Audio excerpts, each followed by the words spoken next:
বিসিবির কেন্দ্রীয় চুক্তিতে ক্রিকেটারদের বেতন তারতম্য নিয়ে আলোচনা হচ্ছে। এবার ফরম্যাট ভেদে চুক্তি হয়নি, মোট 21 ক্রিকেটার 5 গ্রেডে। নতুন চুক্তিতে তাসকিন সেরা। গেল বছর 5,75,000 টাকা পাওয়া ক্রিকেটার এবার এ প্লাসে থেকে পাবেন 10 লাখ টাকা, 4,25,000 বেশি। বেতন বৃদ্ধির তালিকায় এরপরই হাসান মাহমুদ, তার বেড়েছে 4 লাখ টাকা। প্রথমবার তালিকায় যুক্ত হয়েছেন রিশাদ, নাহিদ, জাকের, তানজিদ। এই 4 জন ছাড়া বেতন বেড়েছে অধিকাংশ ক্রিকেটারের। মুস্তাফিজ হৃদয়ের 3 লাখের বেশি, মিরাজের 2.5, লিটনের বেড়েছে প্রায় 2 লাখ। তানজিম সাকিব ও শেখ মাহিদিরও বেতন বেড়েছে। শুধু টেস্ট খেলা মুমিনুল আর তাইজুলের 1.5 লাখ টাকা বেতন বেড়েছে। 75,000 করে বেড়েছে নাসুম ও খালেদের। গেলবার 3 ফরম্যাটের অধিনায়ক হিসেবে বাড়তি 1,10,000 টাকা পেতেন নাজমুল শান্ত।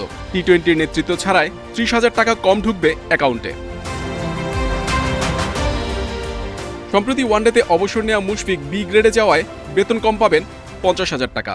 শরীফুলের বেতন কমেছে 1.5 লাখ।